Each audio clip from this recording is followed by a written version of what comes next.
My father was rushed to the hospital, which called me back to my family home. 2 months later, when I returned, it wasn't my husband who greeted me, but a stranger. I was struck by the unfathomable reality. Who was this woman? Why is a complete stranger in my house? My husband then appeared and spoke words I never could have anticipated. "We got divorced 2 months ago. I've decided to sell the house.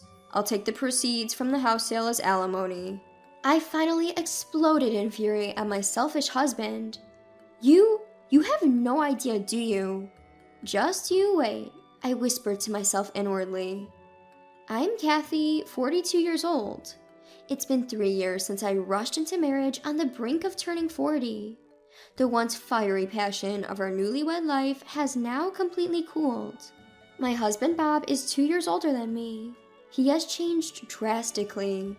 Where has the kind man I knew in our newlywed days gone? His transformation is so dramatic, I want to shout it out. Just leave him, right? You might think so, but for me, there was a reason I couldn't make the leap to divorce. That reason was my father. I didn't want to worry my father, who lives alone back home.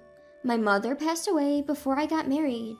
At that time, I didn't have a boyfriend and was far from married, let alone being able to show her grandchildren. In the end, I had to say my final goodbyes to my mother without being able to give her any significant news. From that experience, I couldn't help but think, I don't want to cause any worry to my father. If I got divorced now, it would be more than just a worry for my father. Furthermore, I am not particularly attractive, nor am I sociable. Even if I divorced my husband, there would be a few men willing to be with a woman in her 40s who is divorced. If I divorce, it's over, so I have no choice but to endure. That's what I kept telling myself. Both my husband and I are both full-time employees. Our earnings aren't so different, and the time we leave for and return from work is pretty much the same. Of course, we split our living expenses equally. Despite this, my husband behaves as if he is the one supporting our lifestyle. Ever since their marriage, he had become a complete lord and master of the house. "Hey, where's my dinner? Why isn't it ready yet?" I just got home too. If you feel that way, why don't you lend a hand? "Why the heck do I, a man, have to help out? Who do you think allows for this lifestyle we're living? Don't get all high and mighty being a woman." Being a woman? That's old-fashioned, to say the least. Do people who utter such male chauvinistic remarks even exist these days? I can't help but talk back to my husband, Bob, because I'm constantly frustrated with him. The words that come back from him are always condescending towards me. This life has continued for about a year now. Bob's attitude only gets worse. I had even stopped thinking I want to go back to the way our relationship used to be. To minimize the time together, I would go out as much as possible on the weekends and take a break. If I stayed at home with Bob, even on my days off, I would feel suffocated. Fortunately, as long as I do the housework properly, Bob doesn't complain. This was a silver lining in my misfortune. Lately, on my days off, I've been spending my time visiting different cafes. I research during the week and go to the cafes I found, and it has become a habit to read there over the weekend. Bob always comes home late from work on Fridays. It seems that with his promotion, he's been given tasks that can only be done on Fridays. Taking advantage of this, I've decided to take a detour on my way home from work on Fridays. I borrow new books from the library and prepare for my weekend reading time. The food supplies were running low, so I made a pit stop at the supermarket. Bob probably won't be home yet anyway. I shopped for a longer time than usual and then started my way home. But when I got home, Bob was already there. He was lying on the couch watching TV with his jacket and tie discarded.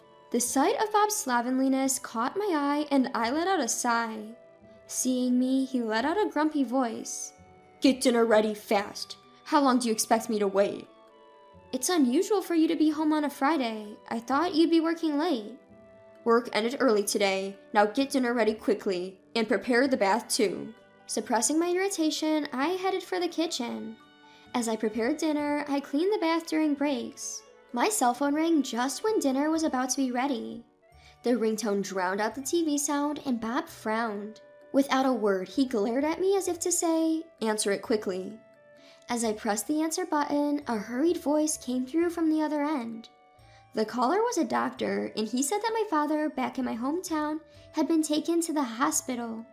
He said he would discuss the detailed condition in person and asked me if I could come to the hospital. "I'm on my way now." As I told him this, my husband, still staring at the TV, grumbled in a sullen voice. "Hey, what about dinner?" "Dad's been taken to the hospital. I'm heading there now."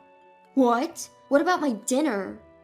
Despite hearing that his wife's father was hospitalized, he was only concerned about himself. I couldn't hide my irritation at such a husband. "For once, can't you manage by yourself? The meal is ready, so eat it yourself." Frustrated, I exploded at him, and he retorted, veins bulging in anger. "What's with that attitude? Just because he's hospitalized doesn't mean you need to make such a big fuss. You're married to me. You should prioritize your husband over your own father." I was speechless at his unreasonable outburst. But now the hospital comes first. I have no time to argue with such a person. I slapped a plate down in front of my grumbling husband. "Please take the dishes to the sink." I left home in a hurry after speaking coldly to him. When I arrived at the hospital, my father was lying in bed. His face, which I hadn't seen in a long time, seemed somewhat haggard. He seemed fine on the phone, but perhaps he's feeling lonely living alone. He doesn't have my mother anymore, and his diet may not be balanced. My father always told me on the phone not to worry, but I felt ashamed for taking his words at face value. He wouldn't admit weakness so easily. Why didn't I realize this? As I blamed myself, a nurse called me. There was going to be an explanation about my father's condition from the attending physician, and I was led to another room. According to the doctor, my father slipped on the stairs at the train station and fell. He fractured his leg, and it's going to take some time for him to walk again. "Do you have anyone who can bring things like clothes for him while he's in the hospital? It depends, but rehabilitation can be quite tough. If possible, please visit him often." "I understand. I'll come every day." Upon the doctor's words, I made my decision immediately. It takes 2 hours one way from home to this hospital. It's tough to visit every day, so it's more realistic to commute from my parents' house. That means I need to make various preparations. Waiting for my father to wake up, I left the hospital. I got home around noon on Saturday. My husband seemed to be out somewhere. When he returned in the evening, I explained the situation to him. I have to go to the hospital to take care of my father, so I'll be going back to my parents' house for a while. But as expected, he wasn't pleased. "Then who's going to take care of me?"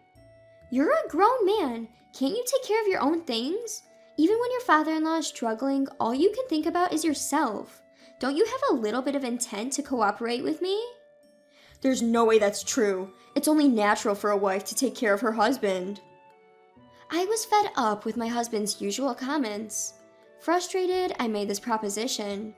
"Why don't we move my father to a hospital here? That way I can visit him while doing the house chores." "Great, do that. "But in return, you should let my father move in with us after he is discharged. We have to keep an eye on his condition with regular doctor visits." Upon hearing the word "live together," my husband made a clearly disgusted face. "No way. Absolutely no way we're living together." "Then let me return to his home." In the end, Bob said, "Do as you please," and ended the conversation. I contacted my job, completed the necessary procedures, and returned to my parents' home. The daily hospital visits were tougher than I had anticipated. That said, my father was doing his best too. I couldn't afford to whine. Motivated, I continued supporting my father. Perhaps due to his age, my father's condition did not improve much. Before I knew it, 2 months had passed since I moved back to my parents' home. I need to return home soon. My father's discharge still seemed a while away, and the seasons were starting to change. I need to switch out my clothes and bring some new ones. Assessing the situation, I decided to return home once. However, the person who greeted me when I got home after such a long time was not my husband. A woman's voice was coming from deep within the room. "Bob, are you back?" Shocked by this unexpected event, I froze. "Bob, you're here, aren't you? Bob!" Apparently finding it odd that there was no response, the owner of the voice peeked out of the room. "You're not Bob? Who are you?" To the woman who was stunned with surprise, I retaliated confidently. "Who are you? What are you doing in someone else's house?" "Someone else's house? This is my house." At the woman's declaration, I nearly collapsed. Panicking, I went out to the porch and checked the nameplate.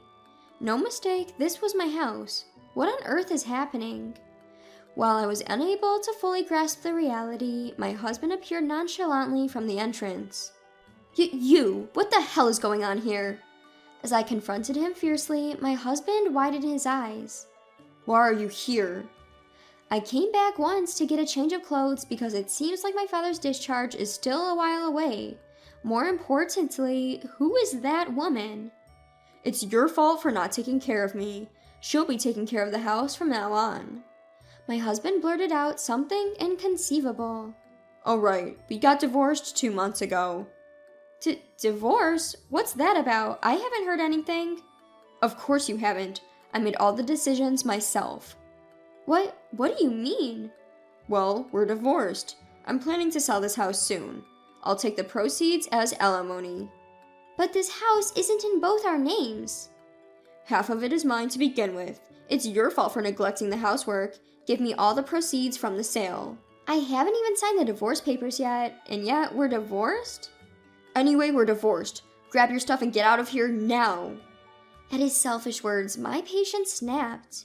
"You don't know anything." At that, he looked at me with skepticism. "What? Are you going to talk about property division? It's your fault for not fulfilling your duties as a wife. Even if you sue, it's a lost cause. You're sure to lose. It's a waste of time." "Property division? So you know that word." "Are you making fun of me?" "That's enough. If you say so, I'll grab my stuff and leave." I went to my room and packed my things. Then the woman he was having an affair with called to him in a sweet voice. "Hey Bob, who's this old lady?" "She's just my ex-wife coming to pick up her stuff." "Oh good, I thought she was going to say, 'Give me back Bob,' haha." I could hear them laughing in the living room. Apparently she knew he was married and still dated him. Just you wait. While packing my stuff, I muttered this in my mind. I returned to my parents' house with my belongings and visited a local law office. After that, I went to a detective agency and asked for an infidelity investigation. There's still a lot to do. It seems like I'm going to be busy. My cell phone rang several weeks later. When I pressed the call button, I could hear Bob yelling, "Hey you, what did you do? Alimony, what's this amount? $100,000? No matter how you look at it, it's crazy." "I consulted a lawyer about what you did to me. I'm saying I'll settle for $100,000. Isn't that still on the low side?" "Huh? Where? Did your sense of money go crazy because of the shock of our divorce? Listen to me, I will never pay alimony." I could picture him standing defiantly. Just the thought of shattering his arrogant attitude makes me incredibly happy. I purposely took the roundabout way. "If you say you won't pay, that's fine, but I bet you, who are always concerned about what others think, will end up paying alimony." Just as expected, Bob started getting more frustrated on purpose. "Stop spouting nonsense. You sound like you want alimony from my wife. She shouldn't have to pay you a dime. Just because you're single now doesn't mean you should hate on married folks. How greedy can one woman be? That's why you got divorced." "Wife? Huh. So, you consider that cheating lady your wife already? Maybe you should watch your mouth before making fun of others. If I wanted to, I could take you to court, you know." What? What did you say?" Bob seemed to be at a loss for words after hearing the word court. "Hey, what crime are you accusing me of? I married my current wife after we got divorced. I haven't done anything wrong." "Sorry to break it to you, but I've already investigated your affair. I hired a detective and have all the evidence, so don't even try to deny it." "What?"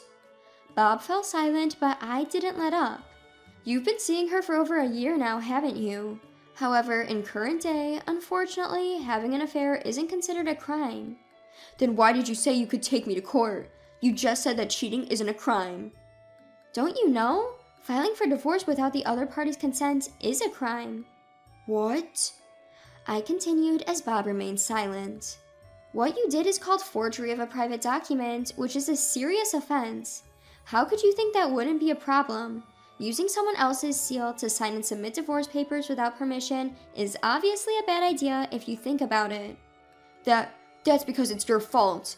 You abandoned me for months. That's why I divorced you. I did nothing wrong. It's all on you.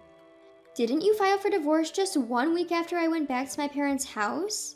I got a report from a private investigator. Saying that I abandoned you for months doesn't add up. In your mind, we were already divorced, so I wasn't your wife anymore. Bob couldn't come up with anything to say. I pressed on with more fervor. Come on, what kind of grown man says, she didn't take care of me so I got a divorce? Give me a break. Take care of yourself. I'm not your housekeeper. But a wife is supposed to take care of her husband. How do you think we were able to make ends meet? Cut the crap. What era are you living in? Your salary is pretty much the same as mine. We even split the bills 50-50. Who do you think should be thanking for the life you've been living? There was no stopping me now. Without waiting for his words, I put all my cards on the table. I'll sue you for forgery if you don't cough up $100,000 as compensation. If you don't want that, just pay up. And of course, I'll make sure to get a proper compensation from your mistress too. I'll take half of the house sale and joint savings as part of our property division.